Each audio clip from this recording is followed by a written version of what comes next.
Shit shit shit shit shit shit shit shit shit. মামা যাবা? ওই যাবেন উত্তরা? না মামা, যাবো না, ওইদিক মেলা যা। আরে চলো না, ভাড়া বাড়াই দিব না। এখন অফিস টাইম, ওইখানে জ্যামে পড়লে সারাটা দিন যাইবো গা। বাসায় বসে থাকলেই পারো।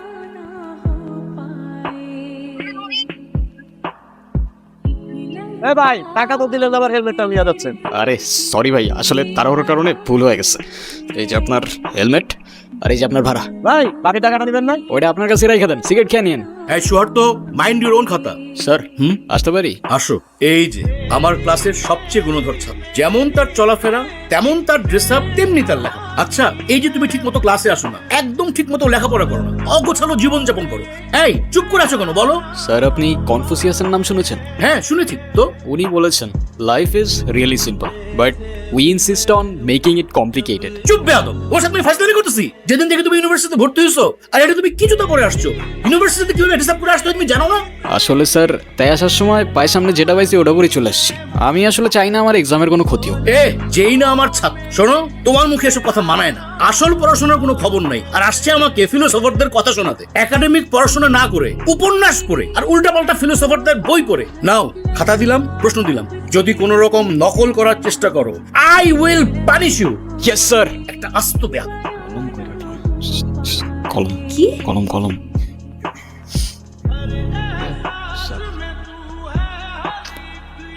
সালা কি লাগস? ওই ওই আরে দেখা না। স্যার, হিমু আমাকে অনেক ডিস্টার্ব করতেছে। বাহ কি অপূর্ব!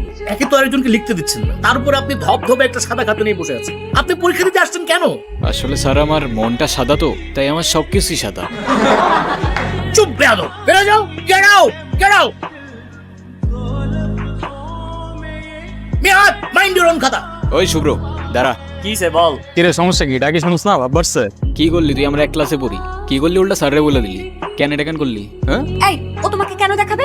ও তোমাকে কেন দেখাবে? তোমার নিজের কি ব্রেন নাই? তোমার এ তুমি চুপ থাকো, আমি তোমার সাথে কথা বলতেছি। কেন ও কেন চুপ থাকবে? আর ও তো ঠিকই বলছে, তুই বাসা থেকে লেখাপড়া করে আসতে পারছ না?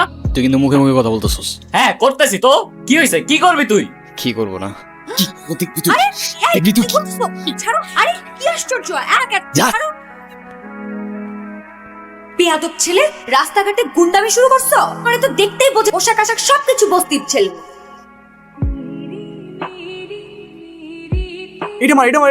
কি রে, তুই এখানে বয়া কি করতাছস? তুমি এখানে বয়া বয়া গেম খেলতাছো, আর ওদিকে তোমার পাখি লেখ। হ্যাঁ যাও, একটু আদর যত্ন কইরা দিয়া হও মামা। ইরা, হ্যাঁ মামা তোরা থাক, আড্ডা উড্ডা দে, চাটা খা, বিড়ি টিড়ি খা, মামা আইতাছি। যাও মামা, best of luck. Ira Ira Ira, I still see your light and I তুমি জানো না কি বলবো? শোনো, আমি তোমাকে আগেও বলছি, এখন আবার বলতেছি, তোমাকে আমি পছন্দ করি না, আর কোনোদিন। কথাবার্তা শুনে তো সুবিধার মনে হলো। তুমি জানো এর পরিণাম কি হতে পারে? রকি ইরার কাছে গেল, ইরা লেকের পারে একা বসে। এর পরিণাম কি হতে পারে মানে? শোনো, আমি ভেবে বলতেছি, আর তুমি আমাকে স্বপ্নেও কোনোদিন ভাববে না। যাও তো যাও। আরে ধুর, আমি ইরাকে নিয়ে কেন ভাবতেছি? ইরা তাহলে আর কি? কিন্তু রকি ছেলেটা তো ভালো, আবার ইরার সাথে কোনো ঝামেলা করবে না তো? প্রেম করে যেটা করতাম সেটা করে ফেলি। আরে কি আশ্চর্য! রকি, রকি হাত ছাড়ো, রকি! আরে কি রকি? ওই তোর সাহস কত বড়? কি হইছে? হ্যাঁ কি হইছে? আমি নিজে যতই খারাপ হই না কেন, আমার তো মা নাই, তোর তো আছে। হ্যাঁ, একটা মেয়ের সম্মান কই থাকে তুই জানোস না? এরপর থেকে যদি এরম করার কথা কখনো ভাবোস, কি আবার এমনি ফেল করে তাকায় আসুস কেন? যা যা না। হ্যাঁ হিমু, ধন্যবাদ তোমাকে। ধন্যবাদ দেওয়া লাগবে না, তোমার জন্য আসি নাই আমি। আমার তো ছোটবেলায় মা মারা গেছে, কিন্তু আমি ছোটবেলা থেকেই দেখছি আমার বাবার আমার মায়ের জন্য কতটা সম্মান আছে। আমি নিজেও যতই খারাপ হই না কেন, আমার বাবা আমারে শিখাইছে মেয়েদের কেমনে সম্মান করতে হয়। না হলে সেদিন তুমি চর মারার পরও চুপ থাকতাম না।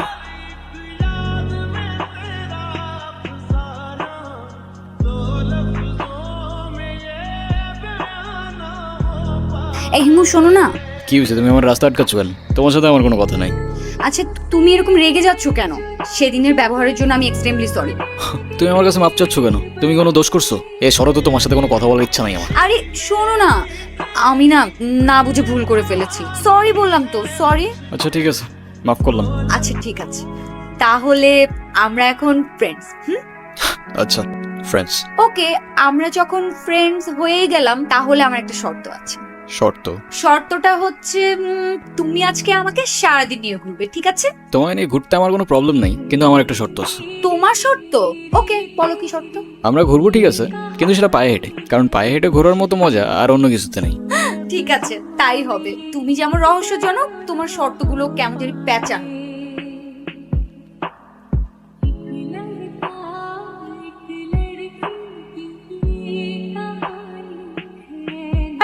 তুমি বাদামের খোসা সহ কেন খাচ্ছ? বাদামের খোসা ছাড়াইতে আমার কাছে ঝামেলা মনে হয়, আর এমনিও এভাবে বাদাম খাওয়ার মধ্যে আলাদা একটা ফ্লেভার আছে। আমার সবচেয়ে ফেভারিট অ্যাক্টর পল ওয়াকার, ও কি বলে জানো? কি বলে? If you can not have fun, there is no sense in doing it, you know. তাই না? ফিলোসফিক্যাল কথা বলতে হচ্ছে। একদম।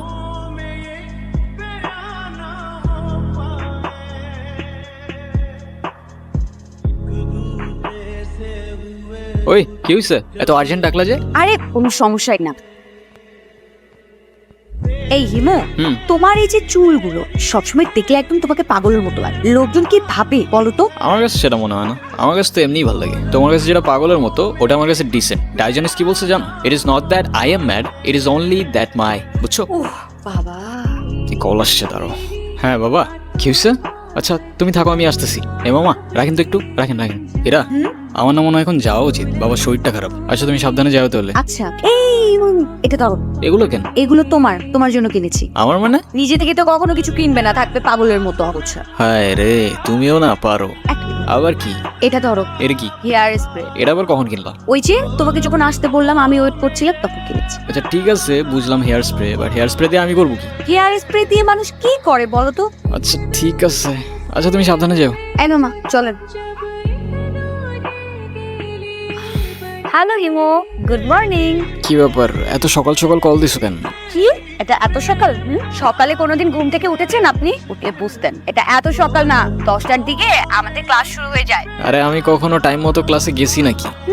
সেটাই, কিন্তু এখন থেকে প্রত্যেকটা দিনই সময় মতো ক্লাসে যাবেন। সরি, পারবো না। পারবে না তাই তো? আচ্ছা ঠিক আছে, তোমার পারা লাগবে না। এই দাঁড়াও, আরে রাগ করো কেন? আচ্ছা ও ঠিক আছে, আসতেছি আমি। শোনো, এমনি এমনি আসলে কিন্তু হবে না। কালকে তোমাকে আমি যা যা কিনে দিয়েছি তারপরে আসবে, ঠিক আছে? আচ্ছা ঠিক আছে, বুঝছি। এখনো তুমি কিছু বোঝোনি। ওটা দিয়ে ভালো করে হেয়ার গুলোকে সেট করে ভার্সিটিতে আসবে, মনে থাকবে? আর যদি মনে না থাকে, তুমি যদি আবার ওই এলোমেলো চুল নিয়ে ভার্সিটিতে যাও। হ্যাঁ বুঝছি। বুঝলেই ভালো। শোনো তাহলে আমি এখন রাখছি, ভার্সিটিতে দেখা হচ্ছে। বাই। আজকে কিন্তু দেখা হচ্ছে। বাই। তারপর যে আমি লোকটাকে বললাম আপনার মেয়ে না দেখতে অনেক সুন্দর, কিরে কি নিয়ে হাসাহাসি করতেছিস তোরা? কিরে মামা, সূর্য কি আজকে পশ্চিমে উঠছে নাকি উত্তরে উঠছে নাকি দক্ষিণে উঠছে নাকি মাটি ফাইরা উঠে আসছে? আমি তো কিচ্ছু বুঝতেছি না। যে কিনা ঠিক মতো কখনো ক্যাম্পাসে আসে না, সে আজকে ক্লাস টাইমের আগে ক্যাম্পাসে এসে হাজির, মানে কিছু বুঝতেছি না আমি। তোর এই জাদুর রহস্যটা কি মামা, বলতো আমারে? আছে এক জাদুকর, যে তার রহস্যময় জাদু দিয়ে চেঞ্জ করে বলছে আমাকে। মানে সেই জাদুকরটা কে, আমাদেরকে বল, আমরাও একটু শুনি। Some things are meant to be kept secret. জানিস হিমু, তোকে যদি আগে দেখতাম তাহলে এই গর্তটা পেতেই পড়তাম না। আচ্ছা হিমু, তুমি কি কাউকে ভালোবাসো? না ভাই, এসব ভালোবাসাটা আসে আমার দিয়ে হবে না। Love is a serious mental disease. তুমি শোনো না, তুমি কি আমাকে তোমার লাইফের অনেক ইম্পর্টেন্ট কোনো পার্সন মনে করো? আচ্ছা শোনো, আমরা যখন আমাদের সময় কাউকে দিই, আমরা আমাদের লাইফ থেকে একটা অংশ তাদেরকে দিয়ে দিই, যেটা আমরা কখনোই ফেরত পাবো না। তো যেহেতু আমি তোমার সাথে অনেক সময় কাটাই, তুমি আমার লাইফের ইম্পর্টেন্ট একজন, আমার অনেক ভালো বন্ধু প্লাস আমার বেস্ট ফ্রেন্ড। ও তোমার জন্য একটা জিনিস আনছি, নাও। বাদাম?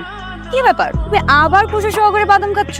আরে বাবা, আমি পারি না খোসা ছাড়াই বাদাম খাইতে, কি করবো আমি? আচ্ছা তুমি যে এরকম খোসা সহকারে বাদাম খাচ্ছ, আশেপাশের লোকজন যদি দেখে কি ভাববে বলো তো? মানুষ কি ভাববে, মানুষ কি বলবে, এগুলো ভাবতে ভাবতে না মানুষের নিজের পার্সোনালিটি চেঞ্জ হয়ে যায়। সেনেগা তো আর এমনি এমনি বলে নাই, we suffer more often in imagination than reality, বুঝছো? কি ব্যাপার, তুমি খোসা সহ বাদাম খাচ্ছ কেন?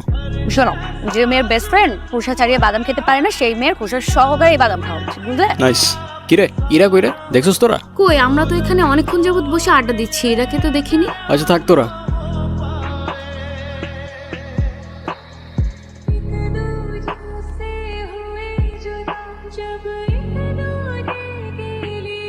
হ্যালো হিমু। আমি এতদিন তোমাকে কতগুলো কল দিছি, কল ধরো নাই কেন? কি হয়েছে তোমার? আরে তোমাকে আমি সব বলবো, তোমাকে একটা গুড নিউজ দেওয়ার আছে। আগামীকাল সন্ধ্যায় দেখা করতে পারবে? হ্যাঁ পারবো, আমারও তোমাকে অনেকগুলো কথা বলার আছে, কিন্তু কোথায় দেখা করতে আসবো? কোথায় দেখা করতে হবে টেক্সট করে জানিয়ে দেব। আজ রাখি তাহলে, আগামীকাল দেখা হচ্ছে। আচ্ছা। এতদিন কোথায় ছিলা তুমি? তোমাকে আমি পাগলের মতো করছি এই কয়দিন। হেমো, মাঝে মাঝে কিন্তু হারিয়ে যাওয়া আনন্দ কিছু না, ভালো। তো তুমি আমাকে পাগলের মতো কেন খুঁজছিলে? আছে কিছু কারণ। আরে কি কারণ বলবা তো বাবা, কাছে এত লুকোচুরি করে কি আছে? আমারটা বাদ দাও, তুমি না বললা কি একটা গুড নিউজ আছে, ওটা বলো। আছে একটা কারণ, শেষ কথাটা না হয় শেষেই বললাম। শেষের কথা মানে বুঝলাম না। তোমার বুঝতে হবে না, বলো তুমি যেটা বলতে চেয়েছো বলো। আমি তোমাকে ভালোবাসি ইরা। ভালোবাসি মানে? হ্যাঁ ইরা, আমি তোমাকে ভালোবাসি। সেই ছন্ন ছাড়া হিমু আজকের হিমুতে পরিবর্তন হয়েছে শুধুমাত্র তোমাকে ভালোবাসি বলে। হিমুর জীবনে ইরা না আসলে এই জীবন কখনো পসিবলই হইতো না। এতদিন আমি কিছু বলতে পারিনি ভয়ে যে আমাদের ফ্রেন্ডশিপটা নষ্ট না হয়ে যায়, কিন্তু আমি আর পারতেছি না ইরা। আমাকে ভুল বুঝো না তুমি, আমি শুধু আমাকে পরিবর্তন না তোমার জন্য যে কোনো কিছু করতে পারি। I love you Ira. দেখো ইমো, আমি তোমাকে আমার ফ্রেন্ড ছাড়া কখনোই কিছু ভাবিনি। আরে আমরা একসাথে ঘুরতাম, আড্ডা দিতাম, আমরা অনেক বেশি ফ্রি ছিলাম। দেখো এটা না যে আমি তোমাকে ভালোবাসতাম, রাইট? আর তাছাড়া ইমো আমার বিয়ে ঠিক হয়ে গেছে, আর এই কথাটাই আমি তোমাকে বলতে এসেছি। ও আরেকটা কথা, আজকের পর থেকে আর কোনো দিন তুমি আমার লাইফে ব্যাঘাত ঘটাবে না। আমাদের আর কোনোদিন দেখা হবে না, এটাই আমাদের শেষ দেখা। ভালো থেকো। প্রত্যেকটা মানুষের জীবনেই এমন একজন আছে যে কিনা এলোমেলো জীবনটা গুছিয়ে দিয়ে যায়, কিন্তু সেই গোছানো মানুষটাকে ধরে রাখার মতো সাহস বা ক্ষমতা নিয়ে কেউই আসে না।